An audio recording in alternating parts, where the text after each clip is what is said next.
د رمضان پیکج به د کله نه شروع کیږي او د هغې لپاره به رجسټریشن څنګه کوو د دې په باره کې هم ځینې کسان تپوس کوي او د بېنظیرې د روپو نوی قسط چې دی د هغې په باره کې هم معلومات در سره شیر کوم چې 14500 روپۍ چې دي دا به تاسو ته د کل نه میلاویږي. تاسو ته چې اوس کوم قسط میلاوېدلو نو دا میلاوېدلو تاسو ته د اکتوبر نومبر دسمبر قسط و. اوس چې تاسو ته کوم بل میلاویږي نو هغه به تاسو ته میلاویږي د جنوري فروری مارچ روپۍ چې دي دا به تاسو ته میلاویږي. نو په دې ویډیو کې له معلومات در کوم دا ویډیو معلوماتي او د غریبانو دپاره تاسو دا ویډیو راولئ دا مخکې شیر کړئ چې نورو کسانو ته ورورسي ځکه زیاتر کسان زموږ نه د دې په باره کې تپوس کوي هغه وایي د رمضان پیکج چې دی دا به کله نه شروع کیږي او له دې د رجسټریشن کولو څه طریقه ده. نو که تاسو تېر شوي پیره کتلی نو تېر شوي پیره چې دی 10,000 روپۍ چې دی دا یې ورکولی لکه د صوبایي حکومت چې دی هغه 10,000 روپۍ ورکولی د وفاق د طرفه چې دی 15,000 روپۍ میلاوېدلې. فعلا ساعت چې دی وسو نو اوس چې دی د هغې لا اعلان نه ده شوی لا وینا نه ده شوي چې د کل نه به دا پیکج چې دی دا به شروع کېږي او د دې د رجسټریشن کولو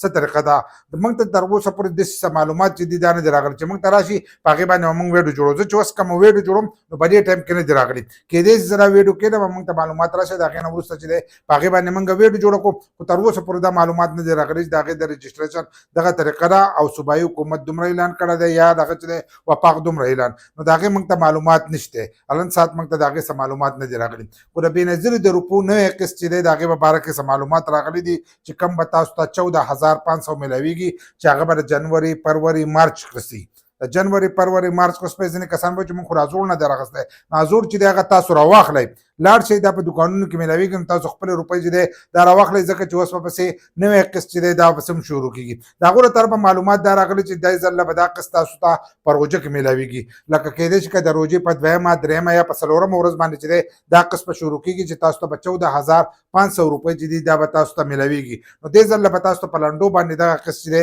دا میلاویږي نو دغه معلومات راغلي باقي ګورو چې هغوی د کل نه شروع کوي خو هغو له طرفه دغه معلومات راغلي د روژې په 2مه 3مه ورځ چې دی په هغې به شروع کېږي لکه په شلم 21 یا په 18 تاریخ په 18 خو روژه ده کېږي په 18 19 کې روژه شي خو د شلم 21 22 په دغې تاریخونو کې چې دی تاسو ته به دا نوی قسط دا به میلاویږي. بیا ګورو که څه نوی اپډیټ پکې راغی هغه به هم ستاسو سره شیر کړو خو د هغې لپاره د فیسبوک پیج او یوټیوب چینل د ځان سره یو ځای کوئ.